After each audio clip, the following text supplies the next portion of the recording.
Gəlin biraz 17 il əvvəldə baxaq. 2009-cu il iyun 12-ci seçkilərinə baxaq. Əhməd Necad qalib gəldi və onun arxasınca Yaşıl Hərəkat başladı.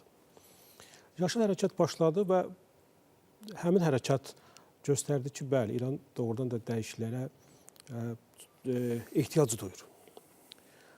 İslam inqilabından sonra keçən dövr ərzində, xüsusən sanksiyalar dövründə nə qədər adaptasiya etsələr də ölkənin.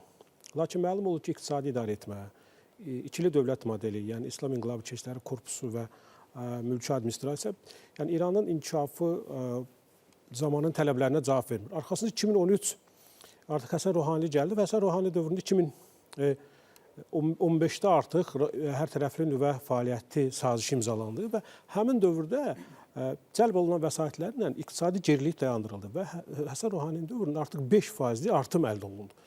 5% artım əldə olundu və həmin dövrdəki əslində müşahidə olunan biləcək, yəni gözlənilən kollaps dayandırıldı. Müdrik qərar qəbul olundu, Qərblə anlaşmaya getdilər. Lakin bu tarixi imkandan istifadə etmək mümkün olmadı. Niyə 2019-cu ildə indiki prezident Trump məhz bu nüvə sazişindən çıxdı? Amma buna baxmayaraq, Avropa İttifaqı bu sazişi qüvvədə saxladı, Intex adlı mexanizm yaratdı, hansı ki, İran nefti satılırdı, ona müəyyən qədər pul verilirdi, yardım verilirdi, yəni natura şəklində verilirdi və bu proses gedirdi. Gəldi də 2021-22-ci illər Viyana sazişlərinə görə 8 round danışıqlar keçirildi, lakin heç nə baş vermədi. Trump ardıcıl olaraq təzyiqlə bu mexanizmi də dağıtdı, BMT-nin qətnamələrinin də fəaliyyətini dayandırdı. Keçmişə niyə ekskurs edirəm? Həmin dövrdə gətirilən impuls gətirdi 2017-ci ilə qədər gətirdi. 2017-ci il dekabr ayında artıq məşhəddə etirazlar başladı. Nəyə başladı? Yenə də iqtisadi məsələlər. Yəni, həmin dövrdə Həsən Ruhani dövründə aparılmış müəyyən islahatlar, iqtisadi islahatlar, yumuşalmalar, hüquqi tənzimləmələr müəyyən qədər iqtisadi inkişafı təmin elədi. Lakin 2017-18 sonra bu işləmədi. İndi yenə həmin dövrə gəlmişik. Trump təzyiqi artırıb, bu ardıcıldır. Trump İran məsələsində, bəlkə də tək məsələ ki, bu məsələdə ardıcıldır. Təzyiqat və İran iqtisadiyyatı, İran idarə etməsi, İranın potensialı da artıq yeni sıçrayışa imkan vermir.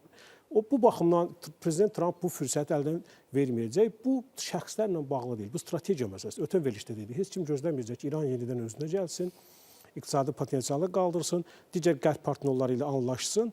Bunlar baş verməyəcək. Bu bir aspekt. Yəni, hazırda tarixi bir imkan yaxalayıblar zərbə vurmaq üçün. Hamı bilir ki, basan gəzinti olmayacaq. Amma bu məsələ ABŞ üçün o qədər strateji əhəmiyyətə malikdir. Yəni, şəxsən Trump və onun komandası üçün.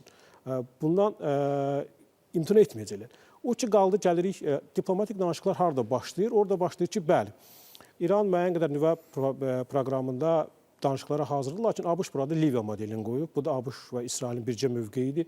Ondan artığına getmək istəmirlər. Çünki əgər Prezident Trump bundan azına getmək istəsəydi, 2015-ci il sazişini qüvvədə saxlayardı. Bu bir. Liviya modeli İran nüvə proqramından tamam imtina edilmədi. İkincisi, raket proqramı məhdudlaşdırılmaz. İrana çox qəti şəkildə o şərti irəli sürürlər ki, siz 300 kilometrdən yuxarı vura bilər, raket proqramına malik ola bilməz. Bu da ölkənin suverenliyini məhdudlaşdırmaz deməkdir. İndi gəlirik, danışıqlar başlasa nə baş verir? Hesab edək ki, bəli, nüvə proqramından imtina elədilər, raket proqramı ilə bağlı danışıq uzun sürəcək. Bu artıq indiki İslam İnqilabının hakimiyyətinin faktiki olaraq özünün təslimçiliyidir. Bu şərtlərə imza atan iqtidarın uzun müddət ölkədə hakimiyyət əlində saxlayacağı görünmür. Perspektiv ən azı mənim baxımdan görünmür. Bütün yenə də qısa olaraq deyirəm ki, indi ABŞ üçün ən yaxşı variant masada təslimçi sazişinin İran tərəfindən imzalanmasıdır. Bu ideal variantdır. Amma İran rəsmiləri buna getməsələr, hamı bilir nə baş verəcək. Birinci mərhələdə havadan bombalar olacaq. Məsələn, indi gəlirik... Və sonra bombaladılar havadan sonra. Havadan bombaladılar, ondan sonra artıq İranın raket proqramını xeyli dərəcədə ziyan vuracaq.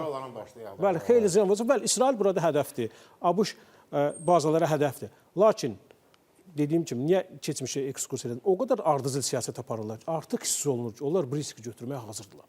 Burada həlledici məqamda olacaq. Həlledici məqam olacaq İran nə qədər, mən o baxımdan Nicat müəllimi dediklərini biraz genişləndirmişəm. İran nə qədər müqavimət potensialına malikdir, İran nə qədər ziyan və zərbə vura biləcək, nə qədər bu riski artıra biləcək. Onların indiki hesablamalarında bu risk idarə olunandır, çox açıq görünür.